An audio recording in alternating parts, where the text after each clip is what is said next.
जय श्री गणेश। शिव के द्वारा लोक धाम में श्री विष्णु का गोपेश के पद पर अभिषेक और श्री राम द्वारा सती के मन का संदेह दूर करना, शिव द्वारा सती का मानसिक रूप से परित्याग। श्री राम बोले, हे देवी, प्राचीन काल में एक समय पर सृष्टा भगवान शंभु ने अपने परम धाम में विश्वकर्मा को बुलाकर उनके द्वारा अपनी गौशाला में एक विस्तृत तथा रमणीय भवन बनवाया और उसमें एक श्रेष्ठ सिंहासन का भी निर्माण कराया। और उस सिंहासन पर भगवान शंकर ने विघ्न निवारणार्थ विश्वकर्मा द्वारा एक छत्र बनवाया, और जो बहुत ही दिव्य, सदा के लिए अद्भुत और परम उत्तम था। और उसके बाद उन्होंने रुद्र आदि देवगणों, सिद्धों, गंधर्वों, नागों तथा संपूर्ण उपदेवों को भी शीघ्र वहां बुलवाया, और समस्त वेगों, आगमों, ब्रह्मा जी के पुत्रों, मुनियों, अप्सराओं सहित अनेक प्रकार की वस्तुओं से युक्त समस्त देवियों को भी आमंत्रित किया। इसके अतिरिक्त देवताओं, ऋषियों, सिद्धों और नागों की मंगल कारिणी 16 कलाओं को भी बुलाया। ए मुने, उन्होंने वीणा, मृदंग आदि नाना प्रकार के वाद्यों को बजाकर सुंदर गीतों द्वारा महान उत्सव करवाया, और संपूर्ण औषधियों के साथ राज अभिषेक के योग्य द्रव्य, प्रत्यक्ष तीर्थों के जलों से भरे हुए 5 कलश तथा बहुत सी दिव्य सामग्रियों को भगवान शंकर ने अपने पार्षदों द्वारा मंगवाया, और वहां उच्च स्वर से वेद मंत्रों का घोष करवाया। हे देवी, भगवान विष्णु की पूर्ण भक्ति से महेश्वर देव सदा प्रसन्न रहते हैं, इसीलिए प्रसन्नचित होकर वैकुंठ धाम से श्री हरि को बुलाकर शुभ मुहूर्त में उन्हें श्रेष्ठ सिंहासन पर बैठाकर महादेव जी ने स्वयं ही प्रेम पूर्वक उन्हें सब प्रकार के आभूषणों से विभूषित किया, और उनके मस्तक पर मनोहर मुकुट बांधकर और उत्सव मंगलाचार करके महेश्वर ने स्वयं ब्रह्मांड में श्री हरि का अभिषेक किया, और उन्हें अपना वह सारा ऐश्वर्य प्रदान किया जो वे दूसरों को नहीं देते थे। तदंतर भक्त वत्सल स्वतंत्र शंभु ने श्री हरि का स्तवन किया, और तत्पश्चात अपनी प्राधीनता, भक्त परवश्यता को स्वतंत्र प्रसिद्ध करते हुए लोककर्ता ब्रह्मा जी से कहा। महेश्वर बोले, लोकेश, आज से मेरी आज्ञा के अनुसार यह विष्णु हरि स्वयं मेरे वंदनीय हो गए, और इस बात को सभी सुन ले। हे तात, आप संपूर्ण देवता आदि के साथ इन श्री हरि को प्रणाम कीजिए, और यह वेद मेरी आज्ञा से मेरी ही तरह इन श्री हरि का वर्ण करें। श्री राम बोले, विष्णु की भक्ति से प्रसन्नचित्त हुए वरदायक भक्त वत्सल रुद्रदेव ने ऐसा कहकर स्वयं गरुड़ ध्वज श्री हरि को प्रणाम किया। तद अंतर ब्रह्मा आदि देवताओं, अन्य सभी देवों, मुनियों और सिद्धों आदि ने भी उस समय श्री हरि की वंदना की। इसके बाद अत्यंत प्रसन्न हुए भक्त वत्सल महेश्वर ने देवताओं के साथ समस्त श्री हरि को महान वर प्रदान किया। महेश्वर बोले, हे हरे, आप मेरी आज्ञा से संपूर्ण लोकों के कर्ता और पालक, संहारक, धर्म, अर्थ, काम के दाता तथा अन्याय करने वालों को दंड देने वाले होंगे।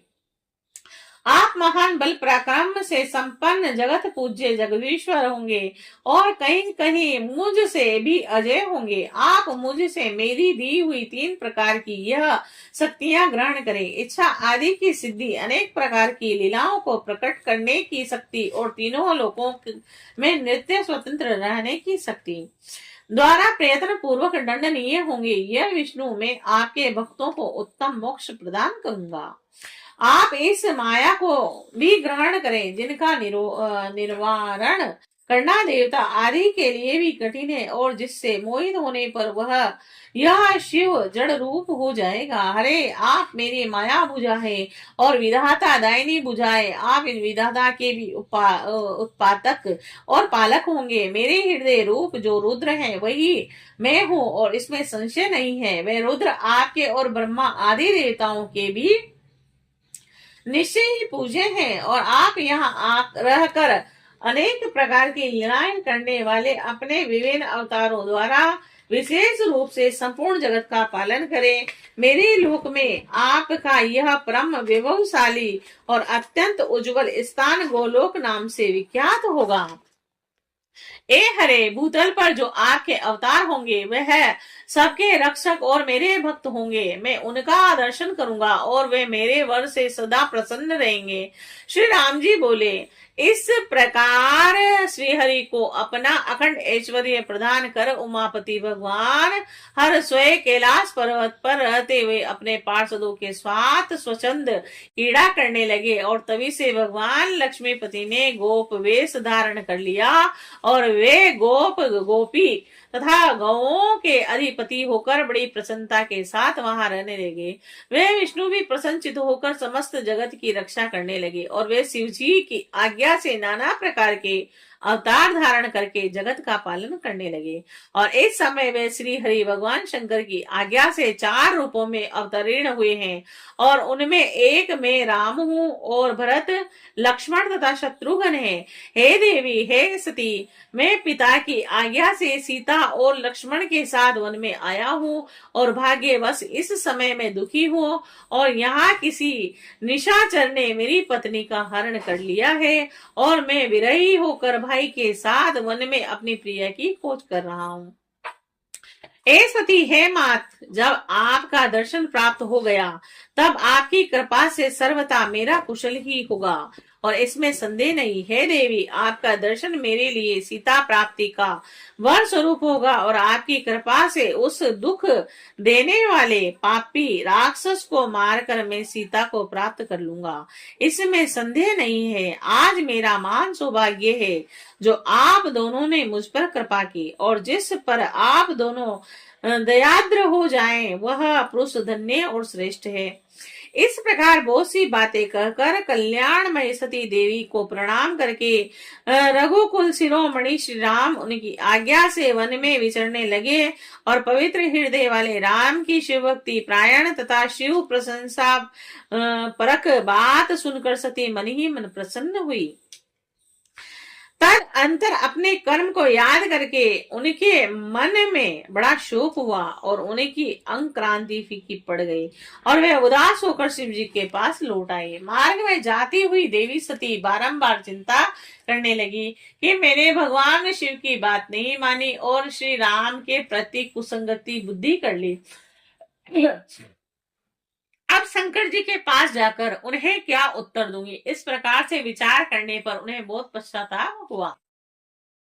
शिव जी के पास जाकर उन सती ने उन्हें हृदय से प्रणाम किया। उनके मुख पर विषाद छा गया और वे शोक से व्याकुल और निस्तेज हो गई थी और सती को दुखी देखकर भगवान हर ने उनका कुशल क्षेम पूछा और प्रेम पूर्वक कहा, तुमने किस प्रकार उनकी परीक्षा ली। शिव जी की यह बात सुनकर, मैंने कोई परीक्षा नहीं ली। ऐसा कहकर वे सती सिर झुकाए शोकाकुल होकर उनके पास खड़ी हो गई और इसके बाद महायोगी तथा अनेक विध लीला करने में प्रवीण भगवान महेश्वर मन में ध्यान लगाकर दक्ष पुत्री सती का सारा चरित्र जान लिया और उन्हें अपनी उस प्रतिज्ञा का स्मरण हो आया और जिसे हरि के विशेष आग्रह करने पर मर्यादा प्रतिपालक उन रुद्र ने विवाह के लिए देवताओं के द्वारा निवेदित किए जाने पर पूर्व में किया था। उन महाप्रभु के मन में विषाद उत्पन्न हो गया। तब धर्म का वक्ता, धर्म करता और धर्म रक्षक प्रभु ने अपने मन में कहा कि शिव जी बोले, यदि मैं सती से अब पूर्वत स्नेह करूं तो लोक लीला का अनुसरण करने वाले मुझ शिव की महान प्रतिष्ठा ही नष्ट हो जाएगी।